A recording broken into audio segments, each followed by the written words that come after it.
পাখিগুলোকে দেখা যাচ্ছে একবারই নেস্টিং করেনি, তো আমি কিছু নেস্টিং কেটে দিলাম। হ্যালো গাইস, আসসালামু আলাইকুম, সবাই কেমন আছেন? আজকে আমি আপনাদেরকে একটা ভিডিওর মাধ্যমে দেখাবো যে লাভবার্ড পাখি বক্সে নেস্টিং না করলে আমাদের করণীয় কি। এই যে দেখুন, আমি বক্সটা খুললাম, খুলে দেখি যে একবারই তারা নেস্টিং করেনি, কিছুটা নেস্টিং তারা সাইডে করেছে। এই যে দেখুন, তো আমি এই বাচ্চাগুলোকে ভালো থাকার জন্য কি নেস্টিং দিব এবং কি করতে হবে এবং নেস্টিং না করলে কি অসুবিধা হতে পারে সবগুলো আপনাদেরকে ভিডিওর মাধ্যমে বলবো। তো আশা করি আপনারা সবাই ভিডিওটা লাস্ট পর্যন্ত দেখবেন। যে দেখুন, আমি এখানে কিছু নেস্টিং ম্যাটেরিয়াল নিয়ে নিলাম, আর এগুলো কাঠের গোড়া, আর একটা ট্রের মধ্যে আমি কিছু খেজুর পাতার ঝাড়ু নিয়ে নিলাম।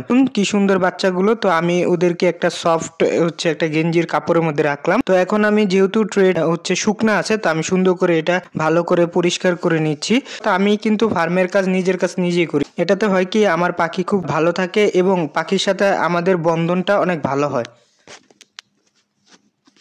তো এখানে আমি কিছু কাঠের গুঁড়া প্রথমে দিয়ে দিলাম। তো আপনারা এই কাঠের গুঁড়াগুলো অবশ্যই সুন্দর করে রোদে শুকিয়ে নেবেন এবং পানিতে ধুয়ে, জীবাণুনাশক দিয়ে ধুয়ে।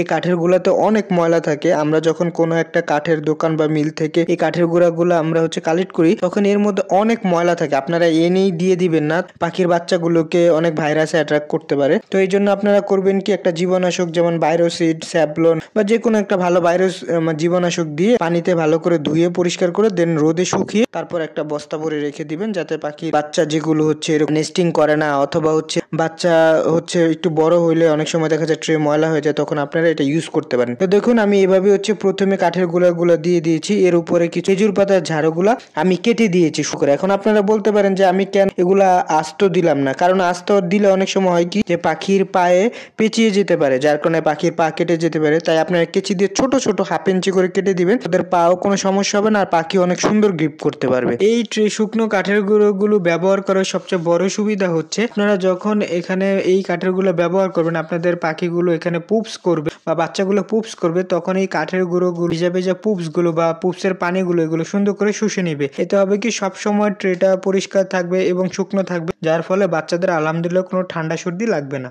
খেজুর পাতা ঝাড়ু কেটে দেওয়ার আরেকটা কারণ পাখি সুন্দর করে গ্রিপ করতে পারে। পাখির পা বাঁকা হয়ে যাওয়া বা পাখির পা ছড়িয়ে যাওয়ার কোনো সম্ভাবনা থাকে না। আলহামদুলিল্লাহ আমার কাজ প্রায় শেষ। তো এখন আমার যেহেতু ফ্লোরের মধ্যে কিছু ময়লা রয়ে গিয়েছিল, আমি এগুলো সুন্দর করে ঝাড়ু দিয়ে উঠিয়ে ফেলতেছি। তো আমি সবসময় আমার এভিয়ারি পরিষ্কার পরিচ্ছন্ন রাখার চেষ্টা করি, আপনারাও সবসময় পরিষ্কার পরিচ্ছন্নতা রাখবেন, তাহলে দেখবেন পাখির রোগ বালাই 90% কমে গিয়েছে। আপনারা যদি এভাবে নেস্টিং ম্যাটেরিয়াল না দেন, পাখির পা ছড়িয়ে যেতে পারে এবং পাখির পা বাঁকা হয়ে যেতে পারে। আজকে ভিডিওটা এই পর্যন্তই ছিল। সবাই কাছে কেমন লেগেছে ভিডিওটা অবশ্যই জানাবেন। আমার জন্য দোয়া রাখবেন, আমার পাখিগুলোর জন্য দোয়া রাখবেন। আবার একটা ভিডিওতে দেখা হবে। আসসালামু আলাইকুম।